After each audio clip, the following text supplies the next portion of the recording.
जय हिंद साथियों, स्वागत है आप सभी का क्रेजी जीके ट्रिक चैनल पर। 2 फरवरी 2023 के सबसे पहले क्वेश्चन को आइए देखते हैं। तो सबसे पहला सबसे इंपॉर्टेंट क्वेश्चन ये रहा, केंद्रीय बजट 2023 को हाल ही में किसने पेश किया है? Who has presented the union budget 2023? तो दोस्तों इसे पेश किया गया है भारत के फाइनेंस मिनिस्टर निर्मला सीतारमण जी के द्वारा। अनुराग ठाकुर कौन है? तो भारत के स्पोर्ट्स मिनिस्टर हैं। स्मृति ईरानी जी के पास है महिला एवं बाल विकास मंत्रालय। जेपी नड्डा जो हैं बीजेपी के अध्यक्ष है प्रेजेंट में। तो इन सभी पॉइंट्स को आप याद रखिएगा, आपसे पूछा जा सकता है। दोस्तों निर्मला सीतारमण जी ने 5वीं बार बजट को पेश किया है 1 फरवरी 2023 में। सुबह 11 बजे इन्होंने बजट को पेश किया है। यहां पर आप देख पा रहे हैं इनके हाथ में टैबलेट है और टैबलेट में सारे इंपॉर्टेंट बजट के बारे में डाटा यहां पर लिखा गया है। भाषण के माध्यम से इन्होंने बजट को पेश किया है। दोस्तों यदि आपसे पूछा जाए तो याद रखिएगा, इन्होंने 5वीं बार बजट को पेश किया है।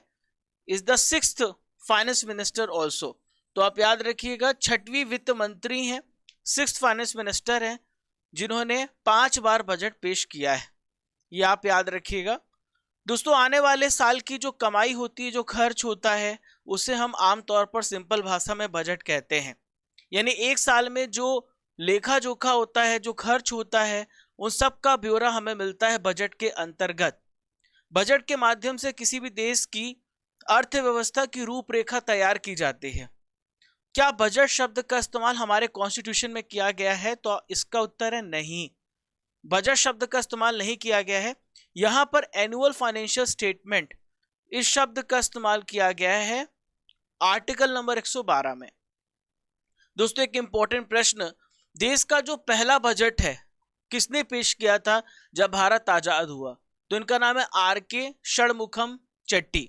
26 नवंबर 1947 को इन्होंने स्वतंत्रता के बाद देश का पहला बजट पेश किया था।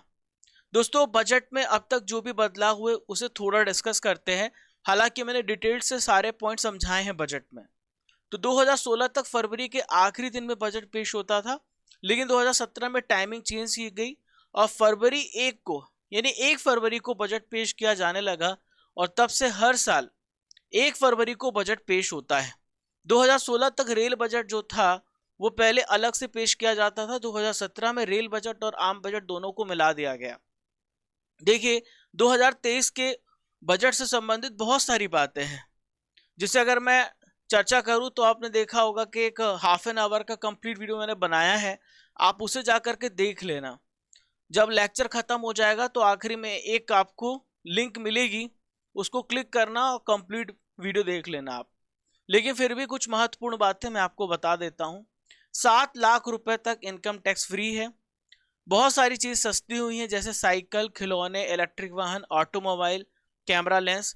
लेकिन बहुत सारी चीजें महंगी हुई हैं, जैसे चिमनी, सिगरेट, सोना, चांदी, ये सब महंगी हुई हैं। 157 नए नर्सिंग कॉलेज खोले जाएंगे। मोटे अनाज को बढ़ावा दिया जाएगा। इसके लिए श्री अन्न यानी मोटे अनाज को बढ़ावा देने के लिए श्री अन्न योजना स्टार्ट किया जाएगा। मोटे अनाज के लिए रिसर्च इंस्टीट्यूट खोले जाएंगे। पीएम आवास योजना में 66% की बढ़ोतरी की गई है। मछली पालन के लिए 6000 करोड़ रुपए आवंटित किए गए हैं। 50 नए एयरपोर्ट इसमें बनाए जाएंगे। जो जेल में बंद गरीब हैं उनकी जमानत के लिए सरकार मदद करेगी। ये सारे इंपॉर्टेंट हाइलाइट्स मैंने आपको बता दिए हैं। कंप्लीट वीडियो आप जाइए देखिए। कल मैंने बजट का वीडियो अपलोड किया है, उस सभी में आप लोगों ने बहुत प्यार दिया, इसके लिए बहुत बहुत धन्यवाद। दोस्तों 2 फरवरी 2023 के डेली करंट अफेयर्स आप पढ़ रहे हैं और मैं हूं आप सभी का राजा गुप्ता। मैं आप लोगों को डेली करंट अफेयर्स पढ़ाता हूं, हिंदी और इंग्लिश दोनों माध्यम में मैं आपको पढ़ाता हूं। 25 से 30 मिनट की क्लास होती है केवल। डेली करंट अफेयर्स का टेस्ट देता हूं, स्पेशल स्टैटिक जीके देता हूं और यह है करंट अफेयर्स की ब्रह्मास्त्र क्लास। भारत के सभी एग्जाम्स के लिए जरूरी 431 दिन हो गए लगातार आपको पढ़ाते हुए। दोस्तों जो चीज आपको चैलेंज करती है वही आपको चेंज करती है। बिल्कुल सही बात है। मुफ्त में मिली चीजें मैं कई बार कह चुका हूं। मुफ्त में मिली चीज का वैल्यू नहीं होता है, वैल्यू होता है जो मेहनत से मिलती है। ये जो जीवन है ना, आप समझिए ये जीवन आपकी गाड़ी है, और इस गाड़ी को चलाने के यानी इस गाड़ी के चालक आप है। आप जिस तरफ अपनी गाड़ी को लेके जाओगे उसी प्रकार से आपका जीवन भी उसी दिशा में चला जाएगा। अब या तो आप कई समय पर आपको ब्रेक भी लगाना पड़ता है, कई समय पर रफ्तार पकड़नी होती है, तो तभी आपका जीवन का गियर भी बदलेगा। तो आपके ऊपर है सब कुछ, कोई किसी के लिए कुछ नहीं करता है, खुद के लिए जिम्मेदार बनिए, मेहनत करिए, यही सच्चाई है। आइए प्रश्न नंबर 2 पे चलते हैं। 46वां अंतरराष्ट्रीय कोलकाता पुस्तक मेले का उद्घाटन किसने किया है? तो 46 अंतरराष्ट्रीय कोलकाता पुस्तक मेले का उद्घाटन ममता बनर्जी जी ने किया है। पश्चिम बंगाल की वर्तमान मुख्यमंत्री हैं ममता बनर्जी। इन्होंने 46 अंतरराष्ट्रीय कोलकाता पुस्तक मेले का उद्घाटन किया है। दोस्तों मैं आपको बता दूं कि ये जो फेयर है कहां पर आयोजित किया जा रहा है, तो बोई मेला प्रांगण, सेंट्रल पार्क मेला ग्राउंड, करुणामयी, साल्ट लेक, कोलकाता में इसका आयोजन किया जा रहा है। और ये 46th एडिशन है अंतरराष्ट्रीय कोलकाता पुस्तक मेले का। इसमें दुनिया भर से लगभग 20 देश पार्टिसिपेट कर रहे हैं। पिछले साल भी मैंने आपको पुस्तक मेले के बारे में बताया था। स्पेन जो था वो फोकल देश था, यानी मुख्य केंद्र था। इस वर्ष भी स्पेन जो है दूसरी बार फोकल देश बना हुआ है। 31 जनवरी से लेकर 12 फरवरी तक ये खुला रहेगा ये मेला। अंतरराष्ट्रीय पुस्तक मेले के बारे में मैं आपको बताना चाहूंगा। It is the largest book fair in Asia and the most attended book fair by people, यानी सबसे ज्यादा लोग पार्टिसिपेट करते हैं इस पुस्तक मेले में। दोस्तों ये पुस्तक मेला कब शुरू हुआ है? तो इट स्टार्टेड इन 1976। 1976 में Kolkata publishers and book sellers guild के द्वारा इसे स्टार्ट किया गया था। अब ये बहुत ज्यादा व्यापक हो गया, बहुत बड़ा हो गया, बहुत फेमस हो गया है।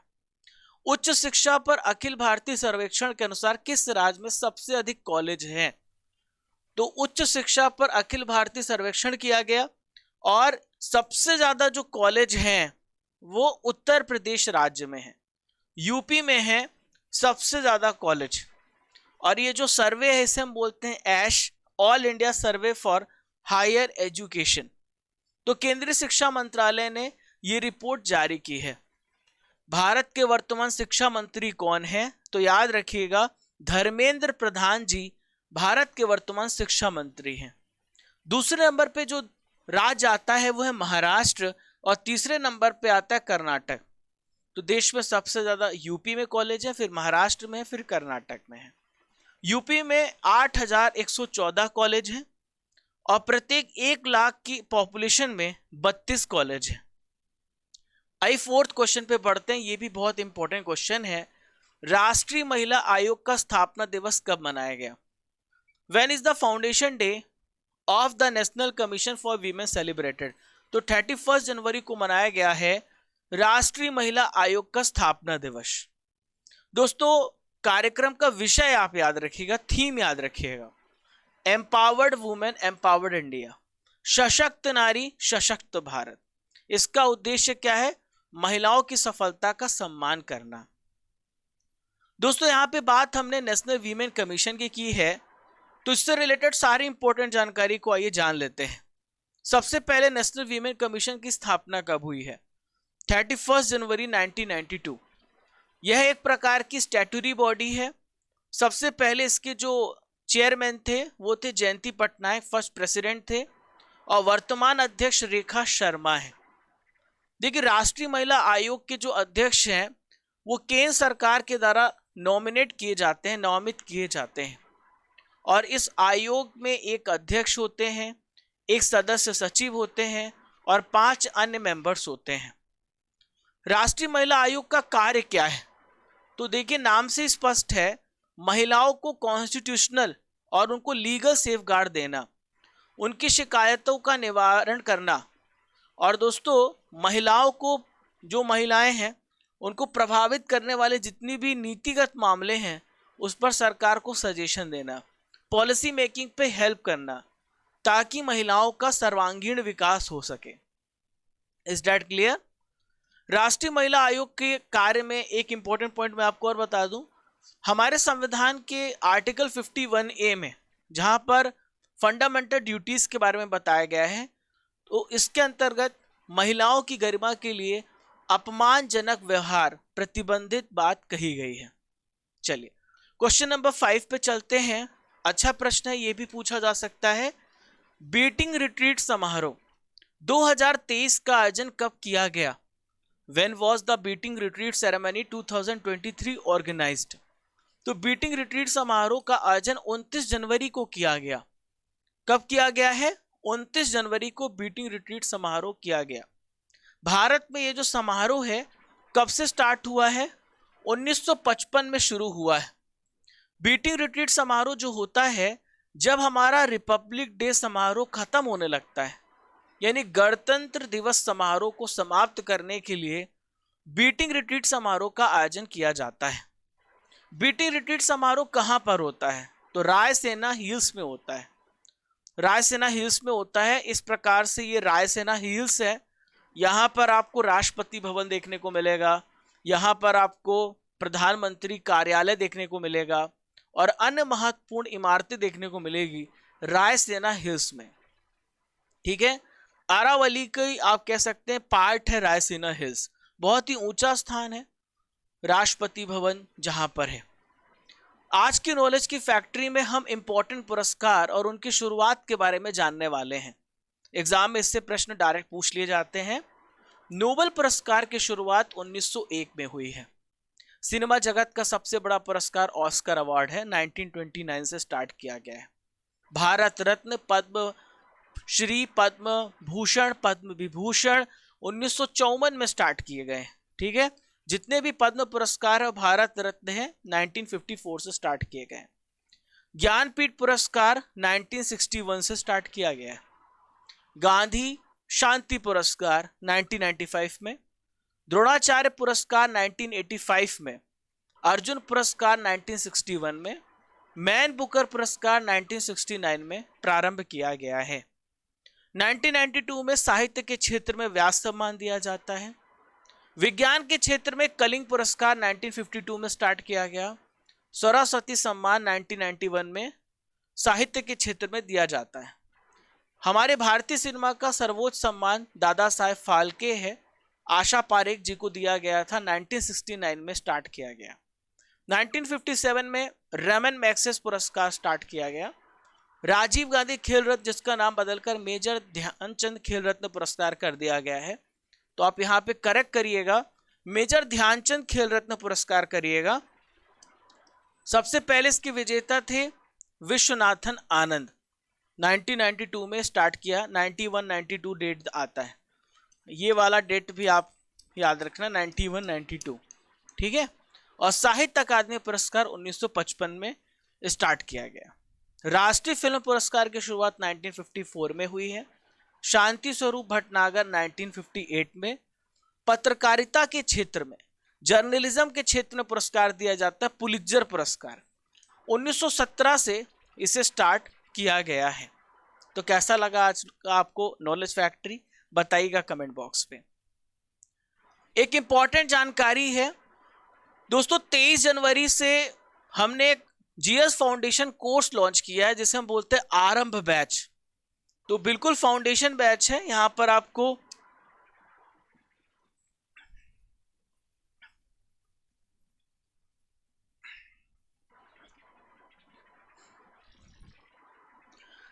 आपको live plus recorded class, bilingual class notes, topic wise test series आपको यहां पर मिलने वाली है।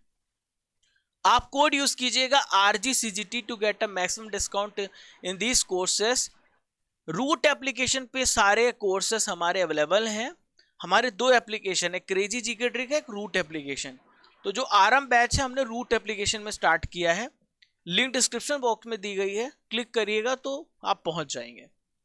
भारतीय तट रक्षक बल का 47 स्थापना दिवस कब मनाया गया है? तो भारतीय तट रक्षक बल का 47वां स्थापना दिवस 1 फरवरी को मनाया गया। कब मनाया गया? 1 फरवरी को। भारतीय तट रक्षक बल को हम बोलते हैं इंडियन कोस्ट गार्ड। तो भारतीय तटरक्षक बल हमारी कोस्ट लाइन को प्रोटेक्ट करती है। हमारी जो कोस्ट है उसकी लंबाई कितनी है? 7516। वैसे 6100 किलोमीटर है, लेकिन अंडमान निकोबार और लक्षद्वीप को मिला करके 7516.6 किलोमीटर हो जाती है। तो हमारी तटों की सुरक्षा करने का काम तटरक्षक बल का होता है। विश्व का चौथा सबसे बड़ा तटरक्षक बल भारत का है। दोस्तों, तटरक्षक बल का हमारा मजबूत होना इसलिए भी जरूरी है, जो 26/11 में जो हमला हुआ था मुंबई में, आपको याद होगा, तो उससे बहुत ज्यादा हमारे देश की आंतरिक सुरक्षा पर सेध लगाई थी। ताज होटल पर हमला हुआ था, तो वो कहीं ना कहीं हमारा जो तटरक्षक बल था वो कमजोर रहा है, तभी वो आतंकवादी वो मुंबई के ताज पर उन्होंने हमला कर दिया। तो इनकी जिम्मेवारी बहुत बढ़ जाती है। भारतीय तटरक्षक बल की स्थापना 1978 में हुई है। प्रेजेंट में तटरक्षक बल के पास 158 शिप हैं, 78 एयरक्राफ्ट हैं। 2025 तक और एक्सपेंड हो जाएंगे, इनके पास 200 शिप हो जाएंगी और 80 एयरक्राफ्ट पहुंच जाएंगे। देखिए, इनका काम क्या होता है? समुद्री मार्गों से तस्करी को रोकना। ये भी बहुत बड़ी बात है। देखिए, स्थलीय सीमा से तो रोकना आसान है, लेकिन समुद्री सीमा बहुत बड़ी है भारत की, 6100 किलोमीटर को कवर करना, तो वहां पे स्मगलिंग की जा सकती सी रूट के माध्यम से, तो इसको भी प्रिवेंट करना इनका काम है। और ये विभिन्न कार्यों के दौरान अब तक इन्होंने 13,000 नागरिकों को बचाया भी है। तो इनका कार्य जो है समुद्री सुरक्षा करना है। प्रेजेंट में अगर आपसे पूछा जाए कि इसके महानिदेशक कौन है, तो आप याद रखिएगा वीरेंद्र सिंह पठानिया। क्या नाम है? वीरेंद्र सिंह पठानिया। ठीक है, क्लियर है? चलिए, हाल ही में किस राज्य की राजधानी विशाखापत्तनम होगी? तो दोस्तों, ये जो राज्य है ये आंध्र प्रदेश है। अभी पहले इसकी राजधानी हैदराबाद थी, फिर अमरावती हुई, अब फाइनली विशाखापत्तनम इसकी कैपिटल होने वाली है आंध्र प्रदेश की। 2020 में आंध्र प्रदेश विधानसभा ने आंध्र प्रदेश विकेंद्रीकरण एवं सभी क्षेत्रों के समावेशी विकास का विधेयक पारित किया था, और इन्होंने 3 कैपिटल बनाई थी। विशाखापत्तनम को एग्जीक्यूटिव कैपिटल बनाई थी, लेजिस्लेटिव कैपिटल अमरावती को बनाई थी, और कुर्नूल को जुडिशियल कैपिटल बनाई थी। ठीक है, आंध्र प्रदेश के बारे में मैं जरा बता दूं आपको। तो आंध्र प्रदेश जो है, यहां पर देखिए आंध्र प्रदेश है, आंध्र प्रदेश से तेलंगाना लगा हुआ है। आंध्र प्रदेश से तेलंगाना अलग हुआ 2014 में। 2 जून 2014 को तेलंगाना की स्थापना हुई थी। छत्तीसगढ़ की सीमा लगती है, उड़ीसा के साथ भी सीमा लगती है। 3 राज्य हो गए, चौथा राज्य कर्नाटक है और 5वां राज्य तमिलनाडु है। तो आंध्र प्रदेश की सीमा 5 राज्यों के साथ लगती है। ठीक है, आंध्र प्रदेश के प्रेजेंट में गवर्नर है श्री विश्वभूषण हरिचंदन। चीफ मिनिस्टर है जगन मोहन रेड्डी। आइए प्रश्न नंबर 8 पे चलते हैं। अच्छा प्रश्न है, जीवन विद्या शिविर का आयोजन किसके द्वारा किया गया? बाय वुम द जीवन विद्या शिविर बीन ऑर्गेनाइज्ड? तो दिल्ली सरकार के द्वारा, दिल्ली गवर्नमेंट के द्वारा जीवन विद्या शिविर का आयोजन किया गया है। Delhi state council of educational research and training, जिसे हम बोलते हैं SCERT, इन्होंने कहां पर? त्यागराज स्टेडियम में दिल्ली सरकार के स्कूलों के शिक्षकों के लिए 5 दिन का जीवन विद्या शिविर का आयोजन किया है। क्या उद्देश्य है, इसको हम समझते हैं। तो इसका उद्देश्य है जीवन को समझने का प्रस्ताव। दोस्तों, जो शिक्षक होता है, सबसे बड़ा जो मुझे लगता है कि सबसे बड़ा जो नेशन बिल्डिंग का काम करता है वो टीचर होता है, शिक्षक से बड़ा। क्योंकि शिक्षक जो है अपने स्टूडेंट को सिखाता है। शिक्षक किसी भी क्षेत्र का हो सकता है, डांस का हो सकता है, म्यूजिक का हो सकता है, स्टडी का हो सकता है। तो गुरु का होना बहुत जरूरी है। ठीक है, वैसे तो सबसे प्रथम गुरु आपके माता पिता है, सबसे पहले आप उन्हीं से सीखते हैं। ठीक है, तो सबसे पहले आप अपने माता पिता को हमेशा प्रथम गुरु मानिए और उनसे हर बात शेयर कीजिए, उनके चरण स्पर्श कीजिए, और अगर किसी के लिए कुछ करना है तो आप अपने माता पिता के लिए करिए। ठीक है, तो संपूर्ण जीवन को समझने का प्रस्ताव है, वास्तविकता और मानव अस्तित्व के सभी पहलुओं पर व्यापक स्पष्टता प्रदान करता है ये शिविर। जो शिविर में ट्रेनिंग दी जा रही शिक्षकों की, आपको कैसे अपने जीवन शैली को सुधारना है, आप खुश रहेंगे, आप अच्छे से चीजें सिखाएंगे तो बच्चे सीखेंगे, क्योंकि बच्चे वही सीखते हैं जो शिक्षक सिखाते हैं। तो 28 जनवरी 2023 से 1 फरवरी 2023 के बीच में इस कार्यशाला में दिल्ली सरकार के स्कूलों के लगभग 4000 शिक्षक पार्टिसिपेट करेंगे। दिल्ली के उप मुख्यमंत्री हैं और शिक्षा मंत्री हैं मनीष सिसोदिया, इन्होंने इस कार्यक्रम में पार्टिसिपेट किया है। गुजरात मैरीटाइम क्लस्टर के सीईओ कौन बने हैं? Who has become the CEO of Gujarat maritime cluster? तो माधवेंद्र सिंह बने हैं गुजरात मैरीटाइम क्लस्टर के प्रेजेंट में सीईओ। ये है माधवेंद्र सिंह।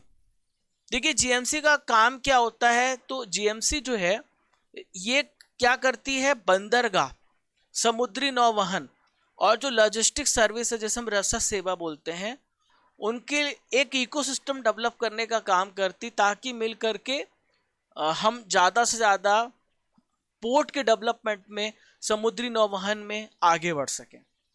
क्लियर है? चलिए, ओडिशा को अभी यूनेस्को की विश्व धरोहर सूची में शामिल किया गया, यह किस देश में स्थित है? बहुत अच्छा प्रश्न है, बहुत ही अच्छा। तो ओडिशा जो है यूक्रेन में है। ओडिशा को अभी यूनेस्को की विश्व धरोहर सूची में शामिल किया गया, ये यूक्रेन में है।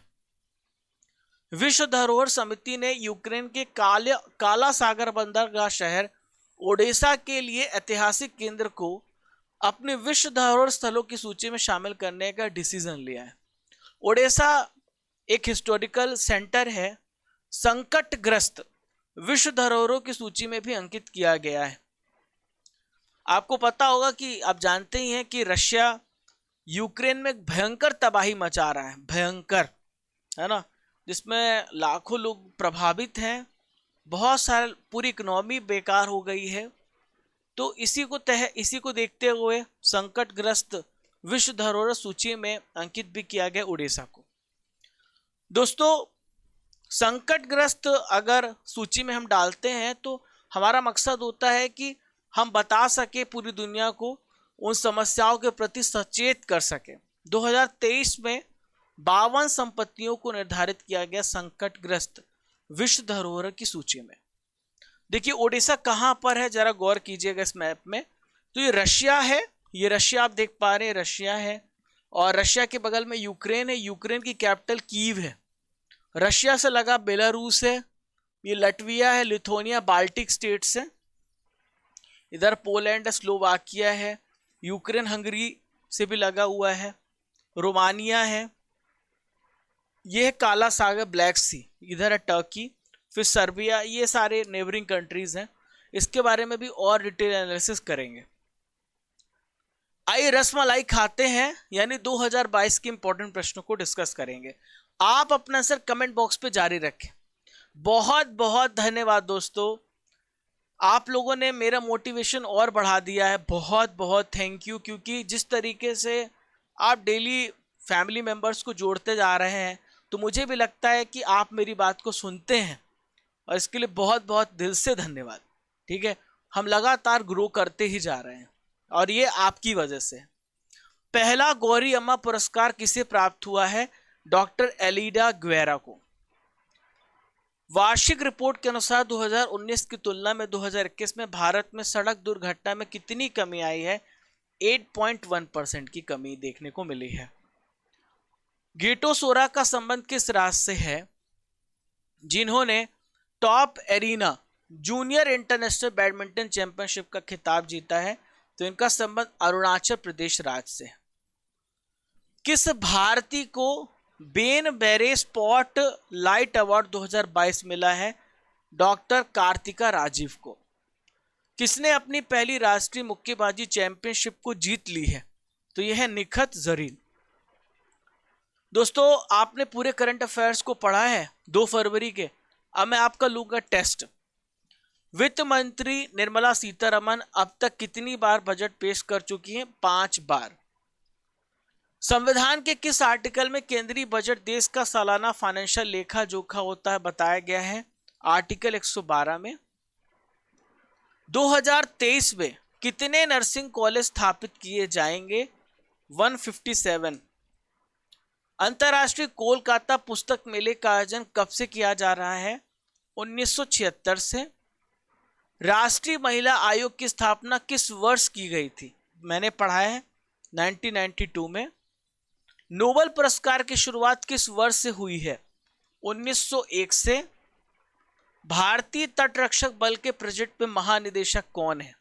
तो ये हैं वीरेंद्र सिंह पठानिया। विश्वभूषण हरिचंदन किस राज्य के राज्यपाल हैं? आंध्र प्रदेश के। यूक्रेन की कैपिटल क्या है? तो यूक्रेन की कैपिटल कीव है। कितने नंबर हासिल किए जरूर बताइएगा। दोस्तों कल के करंट अफेयर्स का रिवीजन करते हैं।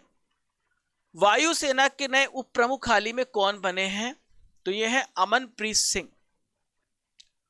प्यूमा इंडिया ने किसे अपना हाल ही में नया ब्रांड एम्बेसडर बनाया? तो प्यूमा इंडिया ने हरमनप्रीत कौर को ब्रांड एम्बेसडर बनाया है। किस राज्य सरकार के द्वारा प्रवासियों के लिए पहला सर्वे शुरू किया गया है? तो प्रवासियों का पहला सर्वे झारखंड राज्य ने शुरू किया है। गणतंत्र दिवस परेड 2023 में किस राज्य की झांकी में पहला स्थान प्राप्त किया है? तो ये झांकी उत्तराखंड की है। नेक्स्ट है इकोनॉमिक सर्वे 2023 के अनुसार 2023-24 में भारत की जीडीपी कितने प्रतिशत रहेगी? तो ये रहेगी 6.5%। मुरली विजय किस खेल से रिलेटेड है जिन्होंने संन्यास लेने की घोषणा की है? तो इनका संबंध क्रिकेट से है। विश्व उपेक्षित उष्णकटिबंधीय रोग दिवस कब मनाया गया? तो कब मनाया गया है बताइए? 30 जनवरी को यह मनाया गया। लाडली बहना योजना किस राज्य में शुरू की गई है? तो लाडली बहना योजना को मध्य प्रदेश सरकार के द्वारा स्टार्ट किया गया। टाटा स्टील चेस टूर्नामेंट 2023 का खिताब किसने जीता है? अनीश गिरी ने जीता है। लगातार चौथे साल दुनिया का सबसे बड़ा डेरिवेटिव एक्सचेंज कौन बना है? तो ये नेशनल स्टॉक एक्सचेंज NSE। आज का सवाल है केंद्रीय बजट 2023 को किसने पेश किया?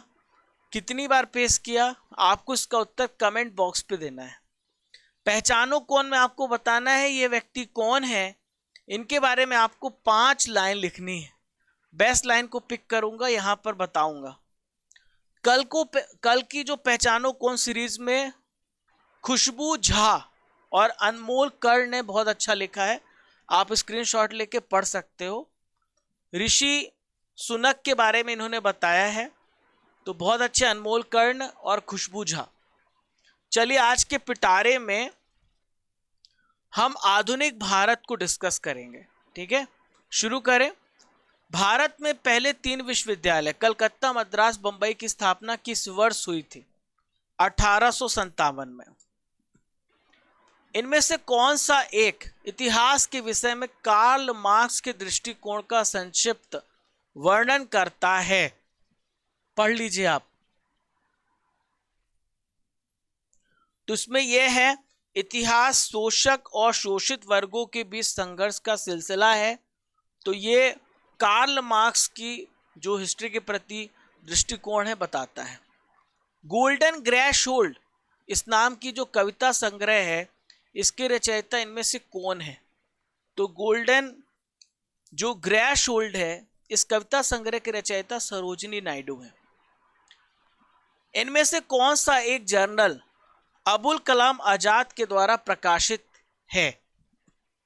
तो अल हिलाल, कॉमरेड, द इंडियन सोशियोलॉजिस्ट, जमींदार। तो यह है अल हिलाल के द्वारा। इनमें से किसने सुबह आजादी नाम की कविता लिखी है?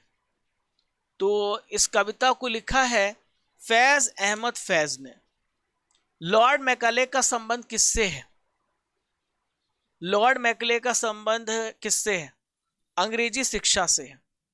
भारत स्वदेशी आंदोलन के दौरान लिखा गया गीत अमार सोनार बांग्ला ने बांग्लादेश को उसके स्वतंत्रता संग्राम में प्रोत्साहन किया और उसे बांग्लादेश ने राष्ट्रगान के रूप में अपनाया। गीत किसने लिखा है? ये गीत लिखा रविंद्रनाथ टैगोर जी ने।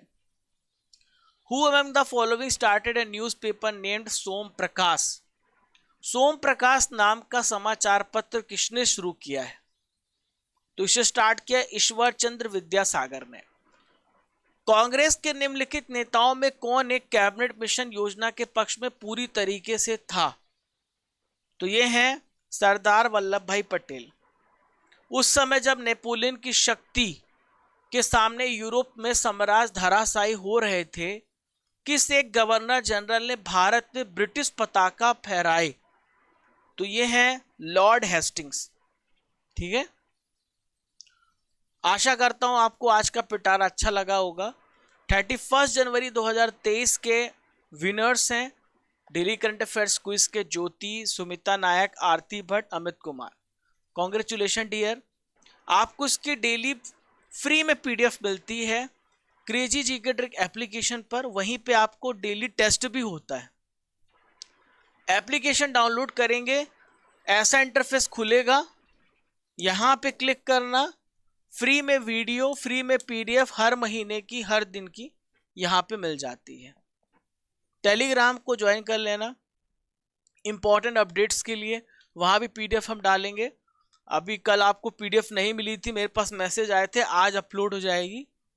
जो हमारी टीम में एक व्यक्ति हॉलीडे में थे जो कल आ जाएंगे। आप हमें फॉलो कर सकते हैं इंस्टाग्राम पर, फेसबुक पर इंपॉर्टेंट अपडेट्स के लिए। और पहली बार चैनल पर आ रहे हैं तो लाल वाला बटन, सब्सक्राइब वाला बटन दबा दीजिए, घंटी वाला बटन दबा दीजिए, वहां पे ऑल सिलेक्ट कर लीजिए ताकि हर एक नोटिफिकेशन आप तक पहुंच जाए। तो बिल्कुल कॉस्ट नहीं लगती है, बिल्कुल मुफ्त होता है। सब्सक्राइब करना, बेल आइकन बटन दबाना, लाइक करना, शेयर करना, यही हमारे लिए ऊर्जा देता है, हमें मोटिवेशन देता है और भी ज़्यादा काम करने के लिए। आपकी क्या डिमांड है शिक्षा से संबंधित, जरूर मुझे बताइए ताकि मैं उसे पूरा कर सकूं। दोस्तों अब चलने का समय हो गया, इजाज़त दीजिए। कल फिर मिलूंगा सुबह 6 बजे इसी ऊर्जा, इसी जोश के साथ। तब तक के लिए जय हिंद, जय भारत। जब तक तोड़ेंगे नहीं तब तक छोड़ेंगे नहीं। खुश रहिए, मुस्कुराते रहिए।